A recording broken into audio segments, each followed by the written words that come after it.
ओम शांति 5 जुलाई 2025 प्रातः मुरली बाप दादा मधुबन। मिठे बच्चे, बाबा तुम मानंकु सुंदर देवी देवता करिबा पई पाठ पढ़ाउछन्ते। सुंदरतार आधार हेउछि पवित्रता।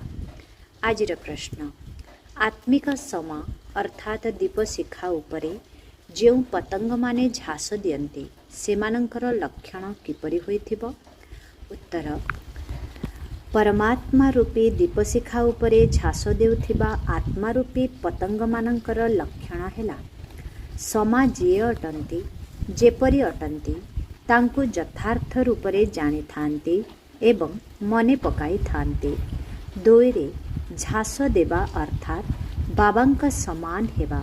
तीनिरे झास देवा अर्थात बाबांक ठारु मध्य उच्च राजत्वर अधिकारी होइजिबा।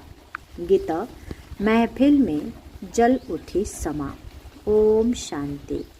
मीठे मीठे आत्मिक संतान माने गीतर एही लाइन सुनिले ए कथा किए बुझाउछन्ति? आत्मिक पिता से समा अर्थात अग्निशिखा मध्य अटन्ते। अनेक नाम रखिछन्ति। बाबांकर भी बहुत स्तुति करुछन्ति। एहा मध्य परम पिता परमात्मांकर स्तुति अटे ना।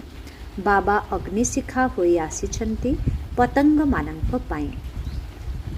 पतंग माने जेतेबेले दीपशिखा को देखन्ति सेतेबेले ता उपरे समर्पण होई प्राण त्याग करिथान्ति। अनेक पतंग अछन्ति जे कि अग्निशिखारे प्राणदान करन्ति। सेथिरे भी खास जेतेबेले दीपावली हुए बहुत बत्ती जळे सेतेबेले छोट छोट अनेक जीव रातिरे मरी जान्ति। एबे तुमे संतान माने जानिछ जे आमर बाबा परम आत्मा अटन्ते। तांको हुसैन मध्य कुहा जाउछि। से बहुत सुंदर अटन्ते काहेकिना से सदा पवित्र अटन्ते। आत्मा पवित्र होई गले ताकू शरीर भी पवित्र प्राकृतिक सुंदरतारे संपन्न मिली थाए। शांति धामरे आत्मा माने पवित्र रही थांती। तापरे जेतेबेले एठाकू अभिनय करिबाकू आसी थांती सेतेबेले सतो प्रधानरु सतो रजो तमोरे आसी थांती। पुणी सुंदररु श्यामल अर्थात कला अपवित्र होई जांती। आत्मा जेतेबेले पवित्र थाए सेतेबेले सुवर्ण जोगी बोली कुहा जाए। तांकू पुणी शरीर भी सुवर्ण जोगीर मिली थाए। दुनिया भी पुराना एवं नुआ हुए। सेही सुंदर परमपिता परमात्मा जहाँको भक्ति मार्गरे डाकुछन्ति हे शिव बाबा सेही निराकार परम पिता परमात्मा आसिछन्ति आत्मा मानंको अपवित्ररु पवित्र सुंदर करिबाको।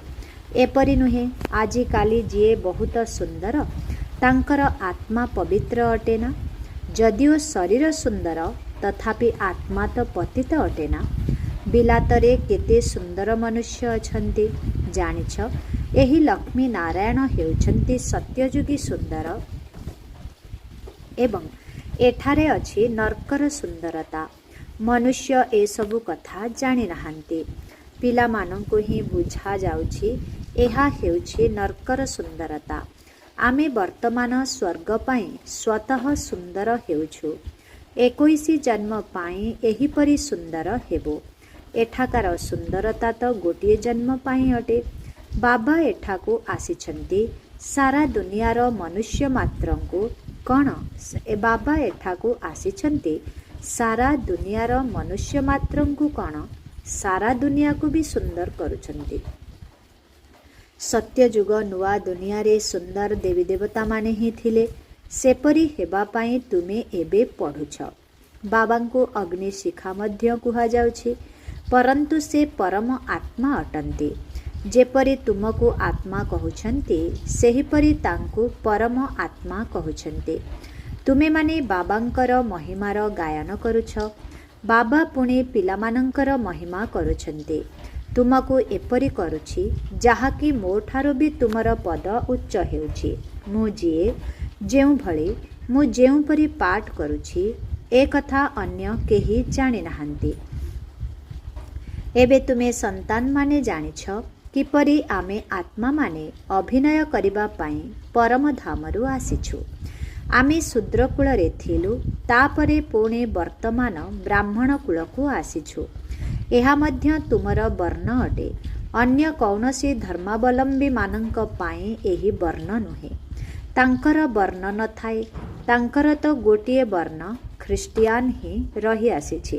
ହଁ, ସେଥିରେ ମଧ୍ୟ ସତୋ ରଜୋ ତମୋ ଦେଇ ଆସିବାକୁ ହୁଏ। ବାକି ଏହି ବର୍ଣ୍ଣ ତୁମମାନଙ୍କ ପାଇଁ। ସୃଷ୍ଟି ମଧ୍ୟ ସତୋ ରଜୋ ତମୋ ଦେଇ ଗତି କରିଥାଏ। ଏହି ସୃଷ୍ଟିଚକ୍ର ବେହଦର ବାବା ବସି ବୁଝାଉଛନ୍ତି। ଯେଉଁ ବାବା ଜ୍ଞାନର ସାଗର, ପବିତ୍ରତାର ସାଗର ଅଟନ୍ତି, ନିଜେ କହୁଛନ୍ତି ଯେ ମୁଁ ପୁନର୍ଜନ୍ମ ନେଉନାହିଁ। ଯଦିଓ ଶିବ ଜୟନ୍ତୀ ମଧ୍ୟ ପାଳନ କରୁଛନ୍ତି, ପରନ୍ତୁ ମନୁଷ୍ୟମାନଙ୍କୁ ଏହା ଜଣାନାହିଁ ଯେ ସେ କେବେ ଆସିଥାନ୍ତେ। ତାଙ୍କର ଜୀବନ କାହାଣୀକୁ ବି ଜାଣନ୍ତି ନାହିଁ। ବାବା କହୁଛନ୍ତି, ମୁଁ ଯିଏ ଯେପରି ଅଟେ, ମୋ ମଧ୍ୟରେ କ'ଣ ଅଭିନୟ ରହିଛି? ସୃଷ୍ଟିଚକ୍ର କିପରି ଘୁରୁଛି, ଏହା ତୁମ ସନ୍ତାନମାନଙ୍କୁ ମୁଁ ପ୍ରତିକଳ୍ପରେ ବୁଝାଉଛି। ତୁମେ ଜାଣିଛ, ଆମେ ସିଡ଼ିରେ ତଳକୁ ଖସି ଖସି ତମୋପ୍ରଧାନ ହୋଇଯାଇଛୁ। 84 ଜନ୍ମ ବି ତୁମେ ହିଁ ନେଉଛ। ପଛରେ ଯେଉଁମାନେ ଆସୁଛନ୍ତି ତାଙ୍କୁ ମଧ୍ୟ ସତୋ ରଜୋ ତମୋ ଦେଇ ଆସିବାକୁ ପଡ଼ିବ। ତୁମେ ତମୋପ୍ରଧାନ ହେଉଛ, ତେବେ ସାରା ଦୁନିଆ ତମୋପ୍ରଧାନ ହୋଇଯାଉଛି। ତାପରେ ତୁମକୁ ପୁଣି ତମୋପ୍ରଧାନରୁ ସତୋପ୍ରଧାନ ନିଶ୍ଚିତ ହେବାକୁ ପଡ଼ିବ। ଏହି ସୃଷ୍ଟିଚକ୍ର ଘୂରି ଚାଲିଛି। ଏବେ କଳିଯୁଗ ଚାଲିଛି, ତାପରେ ସତ୍ୟଯୁଗ ଆସିବ। କଳିଯୁଗର ଆୟୁଷ ଶେଷ ହେଲା। ବାବା କହୁଛନ୍ତି, ମୁଁ ସାଧାରଣ ଶରୀରରେ ଠିକ୍ ପୂର୍ବ କଳ୍ପ ପରି ପ୍ରବେଶ କରିଛି। ପୁଣି ଥରେ ତୁମମାନଙ୍କୁ ରାଜଯୋଗ ଶିଖାଇବାକୁ ହେବ। ଯୋଗ ତ ଆଜିକାଲି ବହୁତ ପ୍ରକାରର ଅଛି। ବାରିଷ୍ଟରୀ ଯୋଗ, ଇଞ୍ଜିନିୟରିଂ ଯୋଗ। ବାରିଷ୍ଟରୀ ପଢ଼ିବା ପାଇଁ ବାରିଷ୍ଟର ସାଥିରେ ବୁଦ୍ଧିଯୋଗ ଲଗାଇବାକୁ ପଡ଼ିଥାଏ। ଆମେ ବାରିଷ୍ଟର ହେଉଛୁ, ତେବେ ପଢ଼ାଇଲା ବାଲାଙ୍କୁ ମନେ ପକାଉଛୁ। ତାଙ୍କର ତ ନିଜର ପିତା ଅଲଗା ଥାନ୍ତି। ଗୁରୁ ଯଦି ଥିବ, ତେବେ ତାଙ୍କୁ ବି ମନେ ପକାଇବେ।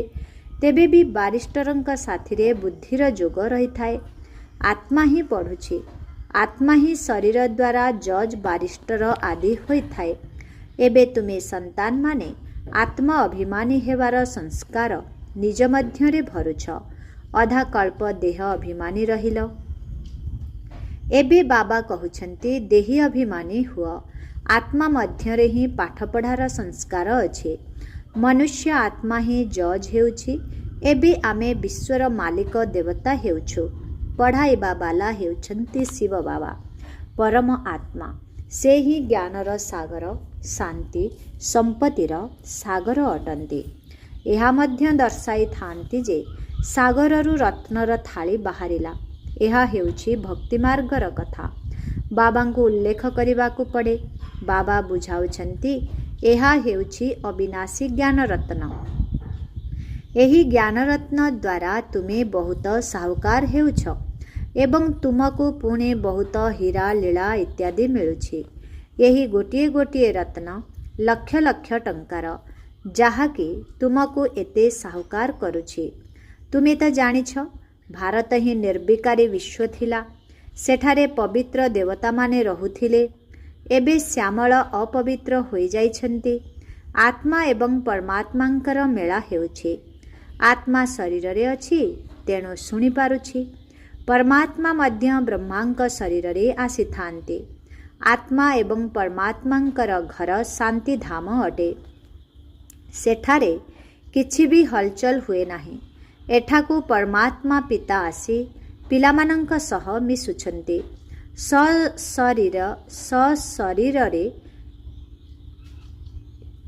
ସଶରୀରେ ମିଶୁଛନ୍ତି।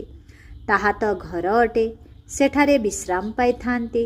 ଏବେ ତୁମେ ସନ୍ତାନମାନେ ପୁରୁଷୋତ୍ତମ ସଙ୍ଗମ ଯୁଗରେ ଅଛ। ବାକି ଦୁନିଆ କଳିଯୁଗରେ ଅଛି। ବାବା ବସି ବୁଝାଉଛନ୍ତି, ଭକ୍ତି ମାର୍ଗରେ ବହୁତ ଖର୍ଚ୍ଚ କରୁଛନ୍ତି। ବହୁତ ଚିତ୍ର ମଧ୍ୟ ତିଆରି କରୁଛନ୍ତି। ବଡ଼ ବଡ଼ ମନ୍ଦିର ତିଆରି କରୁଛନ୍ତି। ନହେଲେ ଶ୍ରୀକୃଷ୍ଣଙ୍କର ଚିତ୍ର ଘରେ ବି ରଖିପାରିବେ। ଚିତ୍ର ବହୁତ ଶସ୍ତା, ତେବେ ଏତେ ଦୂର ଦୂର ମନ୍ଦିରମାନଙ୍କୁ କାହିଁକି ଯାଆନ୍ତି? ଏହା ହେଉଛି ଭକ୍ତି ମାର୍ଗ। ସତ୍ୟ ଯୁଗରେ ଏହି ମନ୍ଦିର ଆଦି ରହିବ ନାହିଁ। ସେଠାରେ ସମସ୍ତେ ପୂଜ୍ୟ ହେବେ। କଳିଯୁଗରେ ହେଉଛନ୍ତି ପୂଜାରୀ। ତୁମେ ବର୍ତ୍ତମାନ ସଙ୍ଗମ ଯୁଗରେ ପୂଜ୍ୟ ଦେବତା ହେଉଛ। ଏବେ ତୁମେ ବ୍ରାହ୍ମଣ ହୋଇଛ। ବର୍ତ୍ତମାନ ତୁମର ଏହି ଅନ୍ତିମ ପୁରୁଷାର୍ଥୀ ଶରୀର ଅତି ମୂଲ୍ୟବାନ ଅଟେ। ଏହି ଶରୀର ଦ୍ୱାରା ତୁମେ ବହୁତ ରୋଜଗାର କରୁଛ। ବେହଦର ପିତାଙ୍କ ସହ ତୁମେ ଖାଉଛ ପିଉଛ, ତାଙ୍କୁ ହିଁ ଡାକୁଛ। ଏପରି ତ କହୁନାହଁ ଶ୍ରୀକୃଷ୍ଣଙ୍କ ସହ ଖାଇବି। ବାବାଙ୍କୁ ମନେ ପକାଇ କୁହନ୍ତି, ତୁମେ ମାତା ପିତା। ବାଳକମାନେ ତ ବାବାଙ୍କ ସାଥିରେ ଖେଳିଥାନ୍ତି। କୃଷ୍ଣଙ୍କର ଆମେ ସବୁ ବାଳକ ଅଟୁ, ଏପରି କହିବେ ନାହିଁ। ସବୁ ଆତ୍ମାମାନେ ପରମପିତା ପରମାତ୍ମାଙ୍କର ସନ୍ତାନ ଅଟନ୍ତି। ଆତ୍ମା ଶରୀର ଦ୍ୱାରା କହୁଛି, ଆପଣ ଆସିଲେ ଆମେ ଆପଣଙ୍କ ସହ ଖେଳିବୁ, ଖାଇବୁ, ସବୁ କିଛି କରିବୁ। ତୁମେ ହିଁ କହୁଛ ବାପ ଦାଦା। ତେବେ ଯେପରି ଏହା ଘର ହୋଇଗଲା ନା, ବାପ ଦାଦା ଏବଂ ସନ୍ତାନମାନେ। ଏହି ବ୍ରହ୍ମା ହେଉଛନ୍ତି ବେହଦର ରଚୟିତା। ବାବା ୟାଙ୍କଠାରେ ପ୍ରବେଶ କରି ଏହାଙ୍କୁ ପୋଷ୍ୟ କରୁଛନ୍ତି। ବ୍ରହ୍ମାଙ୍କୁ କହୁଛନ୍ତି, ତୁମେ ମୋର ଅଟ। ଇଏ ହେଉଛନ୍ତି ମୁଖବଂଶାବଳୀ। ଯେପରି ସ୍ତ୍ରୀଙ୍କୁ ବି ପୋଷ୍ୟ କରିଥାନ୍ତି ନା, ସେ ମଧ୍ୟ ମୁଖବଂଶାବଳୀ ଅଟନ୍ତି। କହିବେ, ତୁମେ ମୋର ଅଟ। ତାପରେ ତାଙ୍କଠାରୁ କୁଖବଂଶାବଳୀ ସନ୍ତାନ ଜନ୍ମ ହୁଅନ୍ତି। ଏହି ପ୍ରଥା କେବେଠାରୁ ପ୍ରଚଳିତ ହେଲା? ବାବା କହୁଛନ୍ତି, ମୁଁ ଏହାଙ୍କୁ ଆଡପ୍ଟ କରିଛି ନା, ଏହାଙ୍କ ଦ୍ୱାରା ତୁମକୁ ପୋଷ୍ୟ କରୁଛି। ତୁମେ ମୋର ସନ୍ତାନ ଅଟ। ପରନ୍ତୁ ଇଏ ପୁରୁଷ ଅଟନ୍ତି। ତୁମମାନଙ୍କ ଦେଖାଶୁଣା କରିବା ପାଇଁ ସରସ୍ୱତୀଙ୍କୁ ପୁଣି ଆଡପ୍ଟ କଲି। ତାଙ୍କୁ ମାର ପଦବୀ ମିଳିଲା। ସରସ୍ୱତୀ ହେଉଛି ନଦୀ। ଏହି ନଦୀ ମା ହେଲେ ନା। ବାବା ସାଗର ଅଟନ୍ତି। ଇଏ ବି ସାଗରରୁ ବାହାରିଛନ୍ତି। ବ୍ରହ୍ମପୁତ୍ର ନଦୀ ଏବଂ ସାଗରର ମିଳନର ବହୁତ ବଡ଼ ମେଳା ଲାଗୁଛି। ଏପରି ମେଳା ଅନ୍ୟ କେଉଁଠାରେ ଲାଗେ ନାହିଁ। ତାହା ହେଉଛି ନଦୀମାନଙ୍କର ମେଳା। ଏହା ଆତ୍ମା ଏବଂ ପରମାତ୍ମାଙ୍କର ମେଳା। ସେ ମଧ୍ୟ ଯେତେବେଳେ ଶରୀରରେ ଆସିଥାନ୍ତି ସେତେବେଳେ ମେଳା ଲାଗିଥାଏ। ବାବା କହୁଛନ୍ତି, ମୁଁ ହୁସେନ ଅଟେ। ମୁଁ ଏହାଙ୍କ ମଧ୍ୟରେ ପ୍ରତିକଳ୍ପରେ ପ୍ରବେଶ କରୁଛି। ଏହା ଡ୍ରାମାରେ ନିର୍ଦ୍ଧାରିତ ଅଛି। ତୁମ ବୁଦ୍ଧିରେ ସାରା ସୃଷ୍ଟିର ଚକ୍ର ରହିଛି। ଏହାର ଆୟୁ 5000 ବର୍ଷ ଅଟେ। ଏହି ବେହଦ ଫିଲ୍ମରୁ ପୁଣି ହଦ୍ର ଫିଲ୍ମ ତିଆରି କରୁଛନ୍ତି। ଯାହା ବିତିଯାଇଛି ତାହା ପୁଣି ବର୍ତ୍ତମାନ ହେଉଛି। ବର୍ତ୍ତମାନ ଯାହା ହେଉଛି ତାହା ପୁଣି ଭବିଷ୍ୟତରେ ହେବ, ଯାହାକୁ ପୁଣି ଅତୀତ କୁହାଯିବ। ଅତୀତ ହେବାରେ କେତେ ସମୟ ଲାଗିଗଲା? ନୂଆ ଦୁନିଆରୁ ଆସିବାର କେତେ ସମୟ ହୋଇଗଲା? 5000 ବର୍ଷ। ତୁମେ ବର୍ତ୍ତମାନ ପ୍ରତ୍ୟେକ ସ୍ୱଦର୍ଶନ ଚକ୍ରଧାରୀ ଅଟ। ତୁମେ ବୁଝାଉଛ, ଆମେ ପୂର୍ବରୁ ବ୍ରାହ୍ମଣ ଥିଲୁ, ପୁଣି ଦେବତା ହେଲୁ। ତୁମ ସନ୍ତାନମାନଙ୍କୁ ଏବେ ବାବାଙ୍କ ଦ୍ୱାରା ଶାନ୍ତିଧାମ ସୁଖଧାମର ସମ୍ପତ୍ତି ମିଳୁଛି। ବାବା ଆସି 3ଟି ଧର୍ମ ଏକତ୍ର ସ୍ଥାପନ କରୁଛନ୍ତି। ବାକି ସମସ୍ତଙ୍କର ବିନାଶ ହୋଇଯାଉଛି। ଘରକୁ ନେଇଯିବା ପାଇଁ ତୁମକୁ ସତଗୁରୁ ବାବା ମିଳିଛନ୍ତି। ମନୁଷ୍ୟମାନେ ଡାକୁଛନ୍ତି ମଧ୍ୟ, ଆମକୁ ସଦ୍ଗତିକୁ ନେଇଯାଅ, ଶରୀରକୁ ସମାପ୍ତ କରିଦିଅ। ଏପରି ଯୁକ୍ତି ବତାଅ ଯେ ଆମେ ଶରୀର ତ୍ୟାଗ କରି ଶାନ୍ତିଧାମ ଚାଲିଯିବୁ। ଗୁରୁଙ୍କ ପାଖକୁ ମଧ୍ୟ ମନୁଷ୍ୟ ସେଇଥିପାଇଁ ଯାଇଥାନ୍ତି। ପରନ୍ତୁ ସେ ଗୁରୁ ତ ଶରୀରରୁ ମୁକ୍ତ କରି ସାଥିରେ ନେଇଯାଇପାରିବେ ନାହିଁ। ପତିତ ପାବନ ହେଉଛନ୍ତି ହିଁ ଏକ ବାବା।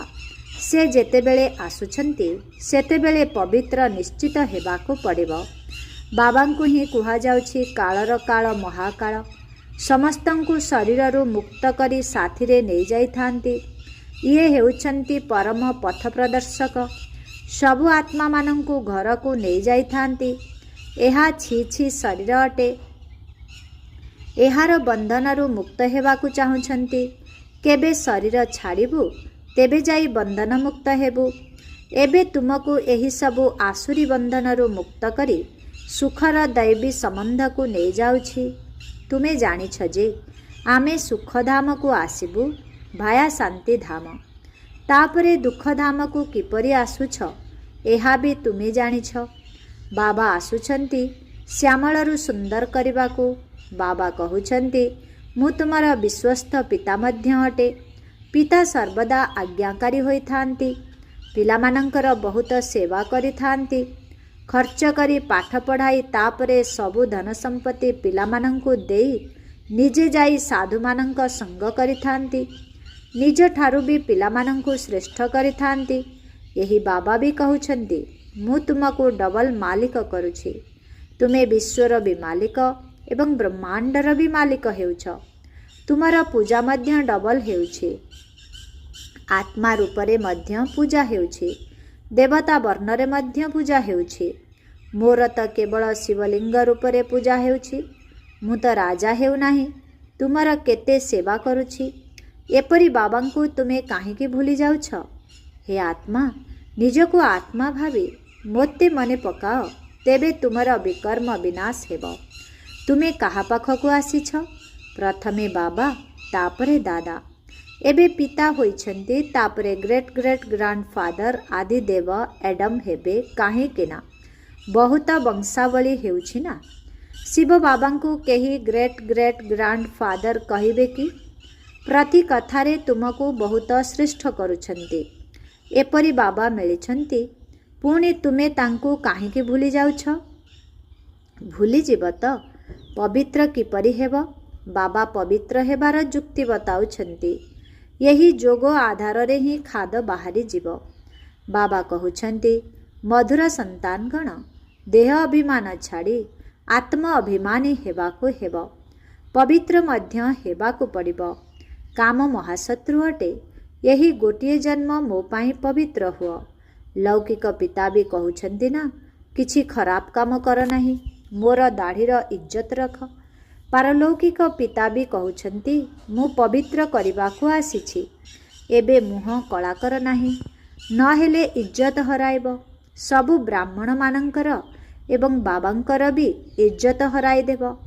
लेखुछन्ति बाबा मोर अधोगति होइगला, मुह कला करिदेली। बाबा कहउछन्ति मु तुमको स्वर्ग सुंदर करिबाकु आसीछि। तुमे पुणी मुह कला करि देउछ। तुमको तो सदा हसीन अर्थात सुंदर हेबा पाई पुरुषार्थ करिबाकु हेब। अच्छा मिठे मिठे शिखिला दे संतान मानंक प्रति मात पिता बाप दादांकर मधुर स्नेह संपन्न शुभेच्छा एवं सुप्रभात। आत्मिक पितांकर आत्मिक संतान मानंकु नमस्ते। आत्मिक संतान मानंकर आत्मिक पितांकु ओम शांति गुड मॉर्निंग। नमस्ते नमस्ते नमस्ते नमस्ते नमस्ते। शुक्रिया बाबा शुक्रिया। ओम शांति।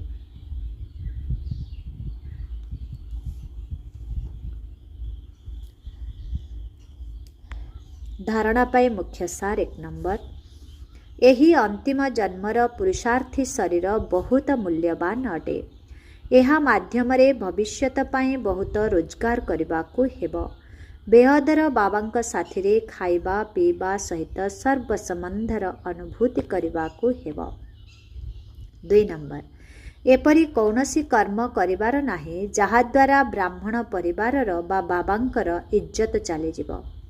आत्मा अभिमानी होई पूरा पवित्र हेबाकु पड़िब। जोगबल आधार रे पुराणा खाद सबु बाहर करदेबाकु हेब। आजिर वरदान शुणिबा सहित स्वरूप होई मनर मनोरंजन द्वारा सदा शक्तिशाली आत्मा हुआ। शुणिबा सहित स्वरूप होई मनर मनोरंजन द्वारा सदा शक्तिशाली आत्मा हुआ। प्रतिदिन मन भितरे निज प्रति हेउ बा अन्य मानंक प्रति हेउ उमंग उत्साह द्वारा संकल्प उत्पन्न कर। निजे मध्य सेही संकल्प पर स्वरूप होई जाओ एवं अन्य मानंकर सेवारे मध्य लगाओ। तेबे निजर जीवन मध्य सदाकाल पाए उत्साहपूर्ण होई जीव एवं तुमे अन्य मानंक पाए मध्य उत्साहदाता होई जीव। जेपरी मनोरंजन पाए भिन्न भिन्न कार्यक्रम सबु करिथांती सेहीपरि तुमे माने मध्य प्रतिदिन निजर मन पाए मनोरंजन कार्यक्रम प्रस्तुत कर। ଯାହା ଶୁଣୁଛ ତାର ସ୍ୱରୂପ ହୋଇଯାଅ, ତାହାଦ୍ୱାରା ଶକ୍ତିଶାଳୀ ଆତ୍ମା ହୋଇଯିବ। ସ୍ଲୋଗାନ: ଅନ୍ୟମାନଙ୍କୁ ପରିବର୍ତ୍ତନ କରିବା ପୂର୍ବରୁ ନିଜକୁ ପରିବର୍ତ୍ତନ କରିଦିଅ, ଏହା ହିଁ ବୁଦ୍ଧିମାନୀ ଅଟେ। ଅନ୍ୟମାନଙ୍କୁ ପରିବର୍ତ୍ତନ କରିବା ପୂର୍ବରୁ ନିଜକୁ ପରିବର୍ତ୍ତନ କରିଦିଅ, ଏହା ହିଁ ବୁଦ୍ଧିମାନୀ ଅଟେ। ଓମ୍ ଶାନ୍ତି। ଅବ୍ୟକ୍ତ ଇଶାରା: ସଂକଳ୍ପ ଶକ୍ତିକୁ ଜମା କରି ଶ୍ରେଷ୍ଠ ସେବାର ନିମିତ୍ତ ହୁଅ। ଶୁଭ ଏବଂ ଶ୍ରେଷ୍ଠ ସଂକଳ୍ପର ଶକ୍ତି ହିଁ ସବୁଠାରୁ ତୀବ୍ର ଗତିର ସେବାର ସାଧନ ଅଟେ। ଯେପରି ବ୍ରହ୍ମା ବାବା ଶ୍ରେଷ୍ଠ ସଂକଳ୍ପର ବିଧି ଦ୍ୱାରା ସେବାର ବୃଦ୍ଧି କରିବାରେ ସଦା ସହଯୋଗୀ ଅଟନ୍ତି। ଯଦି ବିଧି ତୀବ୍ର ଗତିଶୀଳ ହେବ, ତେବେ ବୃଦ୍ଧି ମଧ୍ୟ ତୀବ୍ର ଗତିରେ ହେବ। ସେଥିପାଇଁ ତୁମେ ପିଲାମାନେ ମଧ୍ୟ ଶ୍ରେଷ୍ଠ ଏବଂ ଶୁଭ ସଂକଳ୍ପରେ ସମ୍ପନ୍ନ ହୁଅ। ଓମ୍ ଶାନ୍ତି।